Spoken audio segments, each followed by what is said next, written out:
पानी पूरी, पानी पूरी, स्वादिष्ट चटखारेदार पानी पूरी। गौरी कव्वी और उसका पति कालू कौवा जंगल में पानी पूरी बेचा करते थे। उनका ये धंधा बहुत अच्छे से चलता था क्योंकि उस जंगल में पानी पूरी का और कोई भी ठेला नहीं था। एक प्लेट पानी पूरी लगा दो गौरी, मुझे बहुत भूख लगी है। तोते मिठू, एक प्लेट से तो तुम्हारी चोंच भी नहीं गीली होगी। इतनी बड़ी चोंच है तुम्हारी, कम से कम 2 प्लेट तो लो। आज मेरे पास पैसे थोड़े हैं। तो कल दे जाना। गौरी 2 प्लेट पानी पूरी लगाकर तोते के सामने रख देती है।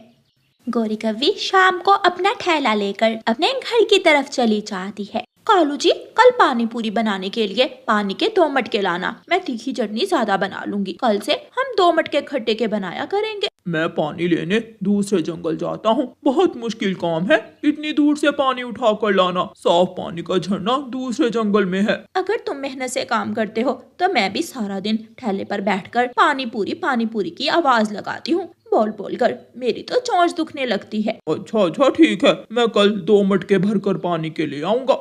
दूसरे दिन गौरी कव्वी चूल्हे में आग जलाती है और पानी पूरी के लिए पूरियां बनाने लगती है। वो चटनी तैयार करती है, हरी मिर्ची, नमक और मसाले कूटती है और कालू कौवा दोनों मटके उठाकर पानी लेने चला जाता है। अपने जंगल के रास्ते जाते हुए कालू कौवे को उसका मामा मिल जाता है। हाँ जी, कहाँ जा रहे हो? मामा जी, पानी पूरी बनाने के लिए दूसरे जंगल पानी लेने जा रहा हूँ। इतनी दूर से पानी लाते हुए मेरा भांजा थक जाता होगा। हाँ मामा जी, थक तो जाता हूँ। तुम ऐसा करो, मेरे घर के पास वाले नाले से पानी लिया करो। नमक मसाले डालने के बाद उसका स्वाद भी अच्छा निकलेगा। लेकिन मामा जी, वो पानी तो गंदा है। गंदा है तो क्या हुआ? कौन सा हमने घर में खानी है पानी पूरी? और वैसे भी पक्षियों को कौन सा मालूम पड़ेगा कि पानी गंदा है या साफ? कालू कौवा सोच में पड़ जाता है और अपने मामा जी के साथ गंदे पानी के नाले की तरफ चला जाता है। छी मामा जी, इस पानी से तो गंदी बू आ रही है। बू को छोड़ो, धनिया मसाला डालोगे तो सब ठीक हो जाएगा। अच्छी पानी पूरी बनेगी इस पानी की। कालू कौवा दोनों मटके पानी के गंदे नाले से भरता है और अपने घर चला जाता है। गौरी कव्वी ने सारी चीजें तैयार कर ली थी। कालू कौवा गंदा पानी दूसरे मटके में डाल देता है जो ठेले के ऊपर पड़ा था। गौरी सामान ठेले पर रखती है और पानी पूरी तैयार करके ठेला ले जाती है। पानी पूरी, स्वादिष्ट पानी पूरी, चटखारेदार पानी पूरी। चिड़िया अपने दोनों बच्चों के साथ आती है और अपने बच्चों को पानी पूरी लेकर देती है। मम्मा, आप भी खाइए। बच्चों, मैंने तो अभी थोड़ी देर पहले दाना खा लिया था, आप खाएं। बच्चे जी भरकर पानी पूरी खाते हैं। तोता वहाँ आ जाता है। गौरी बहन, ये पैसे कल की 1 प्लेट के और 1 प्लेट मुझे आज भी दे दो। तोते भैया, कौन सा तुम्हारे पैसे भागे जा रहे थे, बाद में आ जाते। गौरी कव्वी बातें करती करती पानी पूरी की 1 प्लेट लगाकर तोते को दे देती है। चिड़िया अपने बच्चों को लेकर अभी घर पहुंची ही थी कि दोनों बच्चों के पेट में दर्द शुरू हो जाता है और दोनों को डायरिया हो जाता है। अम्मा, मेरे पेट में गुड़गुड़ हो रहा है। गौरी आंटी की पानी पूरी में कुछ तो था आज। उधर तोता भी पेट पकड़ कर बैठा हुआ था। वो दौड़ा दौड़ा चिड़िया के पास आता है। चिड़िया, मैंने जब से गौरी से पानी पूरी लेकर खाई है, मेरे पेट में गुड़गुड़ हो रहा है। तोते भैया, क्या बताऊं, ना जाने आज गौरी ने पानी पूरी में क्या मिलाया हुआ है। जो भी पानी पूरी खाता है उसके पेट में दर्द शुरू हो जाती है।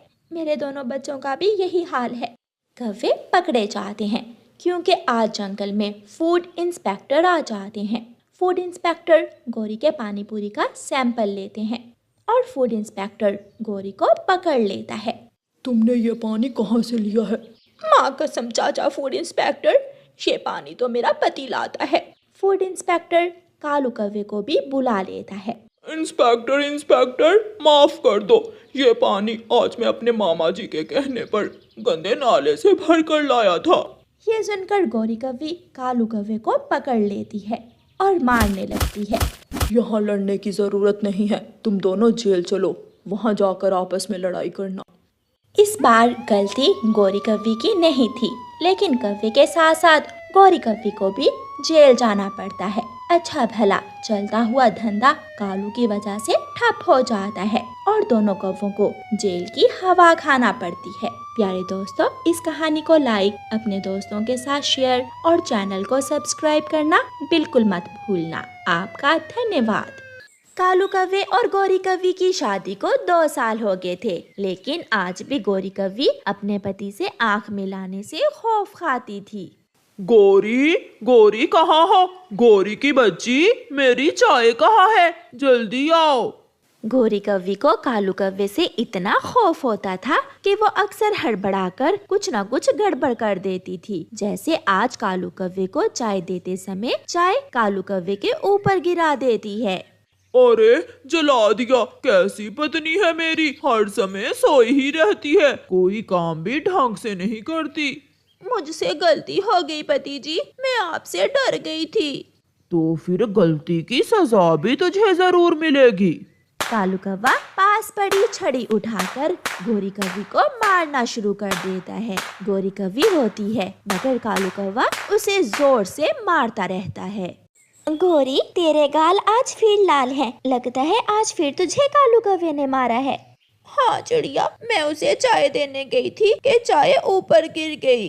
ऐसी जिंदगी जीने से तो अच्छा है गौरी, तू अपने मायके चली जा। मेरा कौन है चिड़िया, माँ भी पिछले महीने मर गई और भाई तो मुझे अपने घर एक रात भी नहीं रखेगा।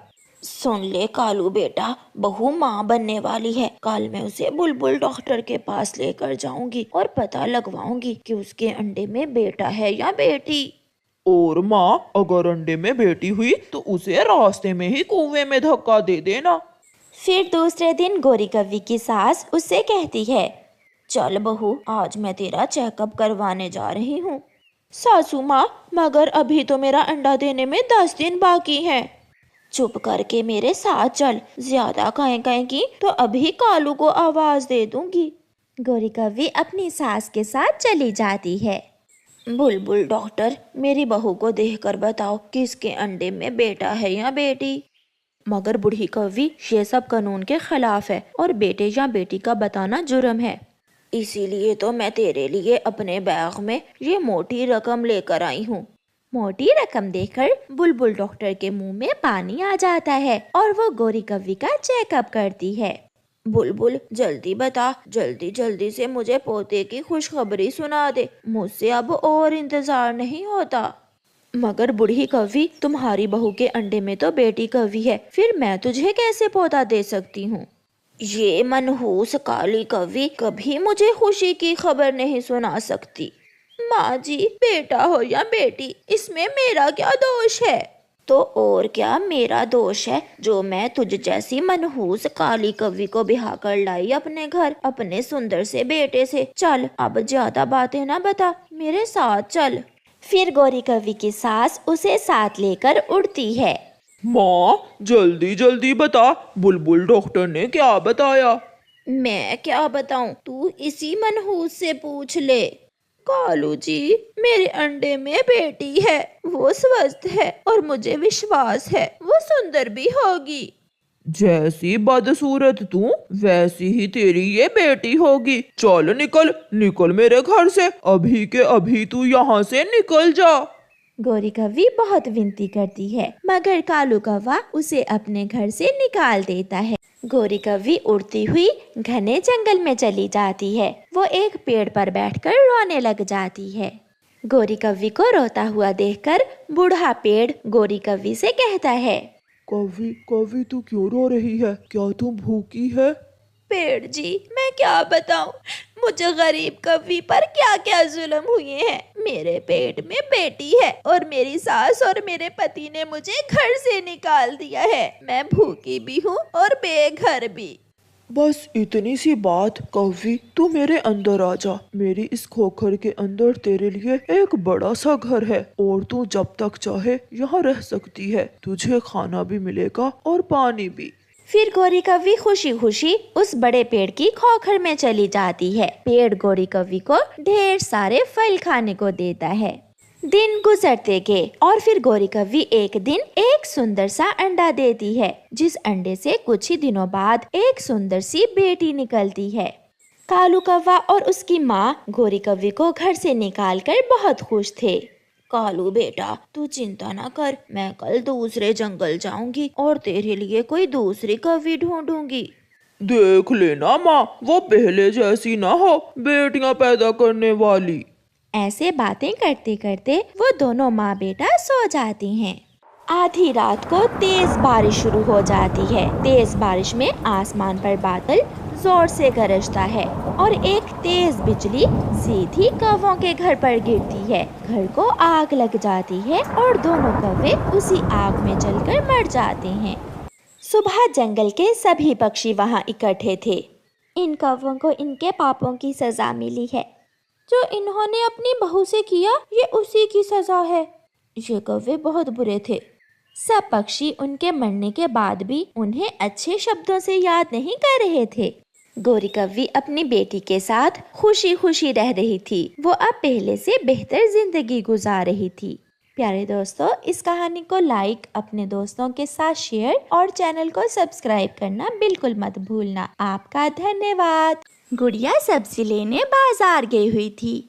अंकल अंकल, कबूतर अंकल, प्लीज पहले मुझे सब्जी दे दे। मेरी सौतेली माँ मुझे बहुत मारेगी अगर देर हो गई तो। फिर कबूतर सब काम छोड़कर गुड़िया को सब्जी दे देता है और गुड़िया सब्जी लेकर घर चली जाती है। बेशरम, कहाँ चली गई थी? जहाँ जाती हो जाकर ही बैठ जाती हो। मम्मा मम्मा, मैंने तो आपसे कहा है इसके पंख ही काट देते हैं। नहीं नहीं माँ, वहाँ सब्जी की दुकान पर भीड़ लगी हुई थी। आप खड़े खड़े मेरा मुंह क्या देख रही हो? जाकर मैले कपड़े धो ले और बर्तन भी अच्छे से साफ कर लेना।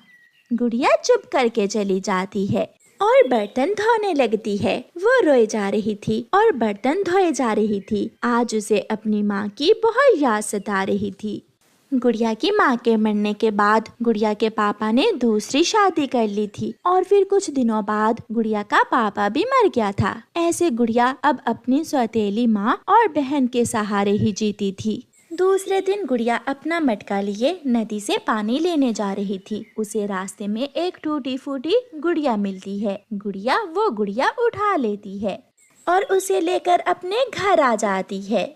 महारानी, अब तेरे इस गुड़िया से खेलने के दिन नहीं है। जाकर रसोई में खाना बना ले। गुड़िया अपने कमरे में रखती है और रसोई में जाकर खाना बनाने लगती है। ले माँ जी और बहन, मैंने खाना बना लिया है। गुड़िया की सौतेली माँ और बहन गुड़िया के सामने बैठकर खाना खा रही थीं। गुड़िया भी भूखी थी मगर वो उसे थोड़ा भी खाना नहीं देती। हंडिया में कुछ खाना बचा था। गुड़िया रसोई में जाकर वो खाना खाने लगती है और पीछे से उसकी सौतेली बहन उसे देख लेती है। मम्मा मम्मा, देखो देखो, चोरनी रसोई से खाना चोरी करके खा रही है। सौतेली माँ एक छड़ी लेकर आती है और गुड़िया की पिटाई शुरू कर देती है। माँ मुझे छोड़ दे, बहुत भूख लगी थी इसलिए गलती हो गई, मैंने थोड़ा सा खाना खा लिया। मम्मा, इसे इसके कमरे में बंद कर देते हैं ताकि इसे पता चले कि चोरी करना बुरी बात है। फिर गुड़िया की सौतेली माँ और बहन गुड़िया को एक कमरे में बंद करके बाहर से ताला लगा देती हैं। रात हो जाती है और गुड़िया बैठी रो रही थी। गुड़िया मेरी तरफ देखो। तुम तो एक खिलौना गुड़िया हो, क्या तुम बोल भी सकती हो? हाँ, बहुत हो गया, तुम पर बहुत अत्याचार हो गया। मुझे आपकी मम्मा ने आपकी मदद के लिए भेजा है। बहुत मार लिया आपकी सौतेली माँ और बहन ने आपको। अब उनकी बारी है, आप ये फल खाओ और फिर बाद में मैं आपको खाना भी देती हूँ। फिर वो चमत्कारी गुड़िया को ढेर सारे फल देती है। गुड़िया मजे मजे से मीठे मीठे फल खा लेती है। 2 दिन गुजर जाते हैं। मम्मा, 2 दिन हो गए, एक बार दरवाजा खोलकर देखते हैं कि वो गुड़िया की बच्ची जिंदा है या मर गई है। फिर वो माँ बेटी कमरे का ताला खोलकर दरवाजा खोलती हैं। ये आमों के छिलके कहाँ से आए? मम्मा, आने कहाँ से हैं? इस चोरनी ने जरूर यहाँ फल छुपा कर रखे होंगे, मैं अभी पूछती हूँ इसे। गुड़िया अपनी चमत्कारी गुड़िया की तरफ देखती है और चमत्कारी गुड़िया दोनों माँ बेटी को मारने लगती है। बचाओ, कोई हमें बचाओ। गुड़िया, तेरी ये गुड़िया हमें क्यों मार रही है? जब तुम मुझे मारोगी तो मेरी गुड़िया भी तुम्हें मारेगी। चलो चलो अब जल्दी से मेरे लिए खाना बना कर लाओ। फिर वो दोनों माँ बेटी गुड़िया के लिए खाना बना कर लाती हैं। गुड़िया आराम से बेड पर बैठकर खाना खाती है। सौतेली बहन, चलो अब बर्तन धो लो, तुम्हें भी तो पता चले कि बर्तन कैसे धोते हैं। मम्मा मम्मा मेरे साथ आए, मुझे इस भूतिया गुड़िया से बहुत डर लगता है। फिर वो दोनों माँ बेटी बर्तन धोने जाती हैं तो गुड़िया की जादुई गुड़िया काली बिल्ली बनकर वहाँ आ जाती है और उन्हें डराने लगती है। बचाओ बचाओ, कोई हमें बचाओ। फिर गुड़िया की सौतेली माँ और बहन गुड़िया से माफी मांगती हैं और गुड़िया उन्हें माफ कर देती है। ऐसे गुड़िया की जादुई गुड़िया गुड़िया का बदला लेती है। प्यारे दोस्तों, इस कहानी को लाइक, अपने दोस्तों के साथ शेयर और चैनल को सब्सक्राइब करना बिल्कुल मत भूलना। आपका धन्यवाद।